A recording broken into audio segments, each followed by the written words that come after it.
को रावण अच्छा लग जा रहा है, किसी को राम बुरे लग जा रहे हैं। आजकल तो सबको रावण ही पसंद आ रहा है। हाँ, पता नहीं है ना रावण के बारे में। बस उनको ये पता है अपनी बहन के लिए लड़ने गया था तो पक्का भाई था, मर्द अच्छा, था। अब ये हो गई डिमांड। इस भाई ने बहन की पति को मारा था और किसी को ये भी नहीं पता शूर्पणखा ने सब प्लानिंग करके रावण को मरवाने के लिए किया था। जब उन्होंने पहली बार श्री राम को देखा था वन में, क्योंकि वो उनके एरिया में थे शूर्पणखा के, उसने देखा, उन्होंने शक्ति देखी, वो समझ गई यही है जो इसको खत्म कर सकता है। इसलिए वो जानबूझ के उनके पास गई। फिर वो सारे कथाएं हुई, फिर वो अपने भाई के पास आई, फिर भाई को भड़काया कि उनके साथ जो पत्नी है वो अति सुंदर है, वो तो लंका की महारानी होनी चाहिए।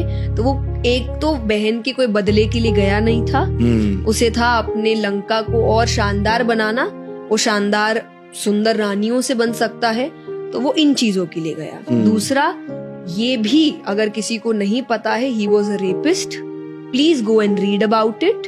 उन्होंने एक अप्सरा का बलात्कार किया था जिनसे उनको श्राप मिला था, जिससे लोग कहते हैं ना कि मुझे रावण जैसा व्यक्ति चाहिए जिसने सीता माँ को हाथ नहीं लगाया। हाँ, आजकल तो यही बोलते हैं ना, क्योंकि वो लगा नहीं सकता था। हाँ। उसको श्राप मिला था कि अगर बिना इच्छा से किसी भी स्त्री को छुआ तो उसके 100 टुकड़े हो जाएंगे। इसीलिए he tried his level best. उन्होंने राम जी का रूप भी लिया सीता माता के सामने कि वो उस बहकावे में आके अपने आप को समर्पित कर दे।